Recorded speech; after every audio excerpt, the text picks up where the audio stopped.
Hello and welcome back to Language Secrets. We're talking about the patterns that form between different European languages. Talking about it because it's interesting and it's fun and it will give you something to talk about at your next dinner party. For the time being, we're focusing mainly on the languages that came out of Latin, the Romance languages. Let's start with the word for milk. A useful word to know if you're travelling in Western Europe, particularly if you don't take your coffee black like the locals do. But our word milk is a Germanic word. It contains really no clues that are going to be any use to you if you're travelling somewhere like Italy or Spain.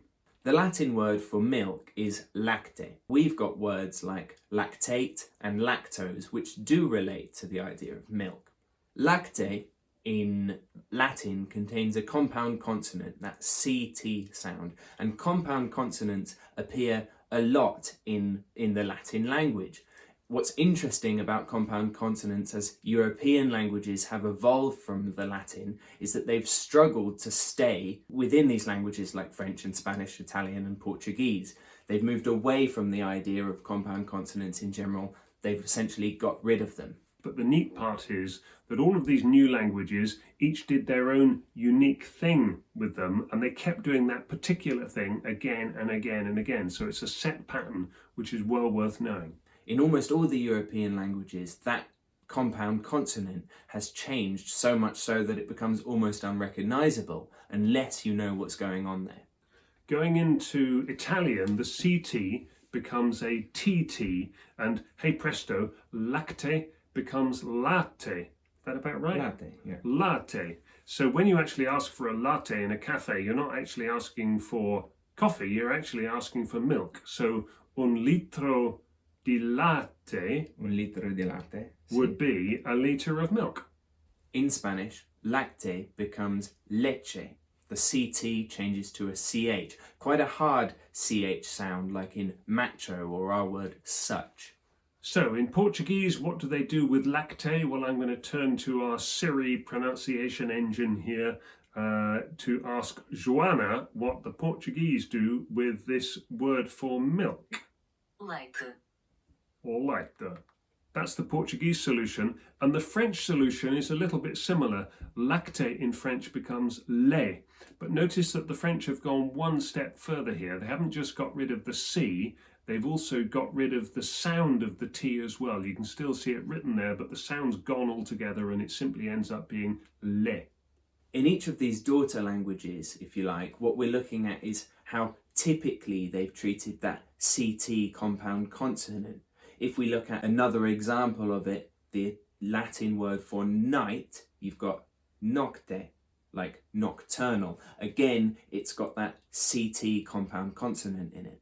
So what do the Italians make of that? Well, where we had latte just now we see notte. Is that about right? Notte. Notte, that same TT combination.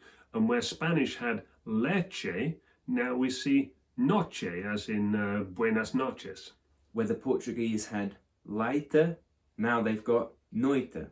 Consistent there. They've done the same thing. Where the French had le, they've now got nuit. It's the same again, the same pattern there. Let's do one more just to nail the point. Let's look at an interesting one, the Latin word facto, as in de facto or ipso facto. It means fact. It also means done, actually, the past participle. The Italian word for this, well, you could probably guess it now from what we've told you, even if you'd never seen the Italian word.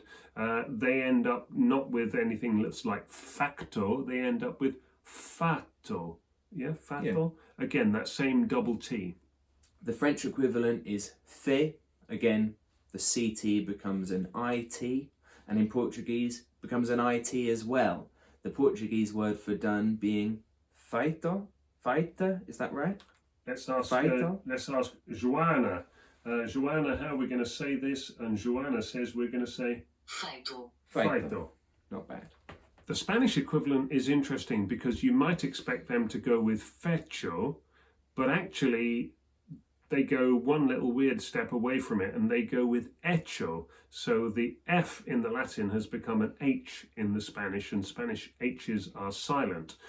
So there are two things going on at once there. The CT has become the CH, as in hecho, But what happens at the start of the word, we'll talk more about that in another conversation, that F in the Latin becoming a silent H. What about the letter combination PT in Latin then? It's quite simple and follows a similar pattern over all of the Romance languages. It's just become a T sort of sound. Septum in Latin, meaning 7, has become siete in Spanish, set in French, and sete in Italian. Spelled differently, but sounds the same. And in Portuguese, let's ask Joana, and she will tell us that it's sete, seta in the Portuguese. There's something curious about the French word for 7, set, which is that they spell it with a P. Now that is an unhelpful intervention really from scholars in the 18th century or something. They knew that there had been a P in the Latin, so they thought, well, let's be clever and shove a P into the French word, which in Old French had just been spelt S-E-T. They said, let's put the P in, but the P was never pronounced, and it just sort of hung around there being useless, really. And the same kind of more or less unhelpful scholarly intervention happened with our word debt, which came from the French dette. Some clever clog somewhere knew that the Latin word had a B in it, debitum, and so that's why ever since the 18th century or something, we've had this useless B hanging around. It's just what happens from time to time.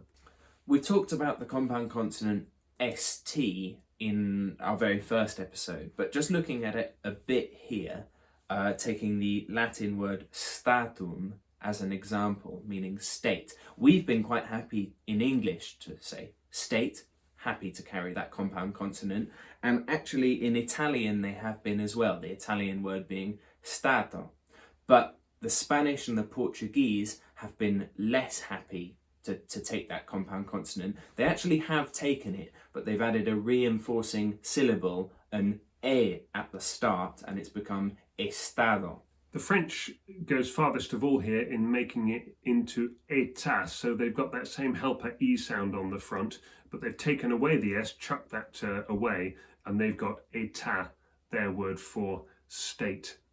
Okay, that's probably enough focus on these compound consonants for now.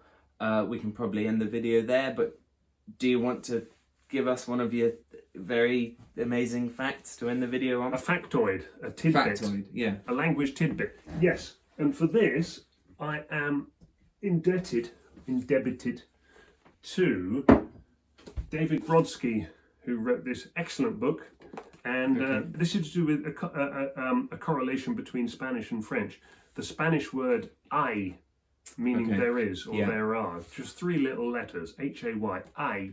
Turns out that odd little word used to be 2 words. It used to be a phrase, in other words, a-i, and e being an old Spanish adverb meaning there.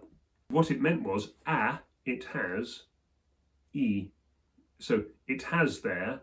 See where you're going with it. Has there, has is whatever. But the interesting bit is that there are other languages that have this same combination. It has there. French is being the obvious one. Il y a. It there has. Yeah. And that's exactly what the Spanish are doing when they say I. I was really pleased to... He's written about it in that book. He certainly has. Very good book by the University of Texas Press. Hope you've enjoyed it and maybe learnt something. There will be notes again in the description below, spelling and such. If you've enjoyed it, give it a like, share it with someone else. In future episodes, we're likely to move more into Germanic language if we feel like it.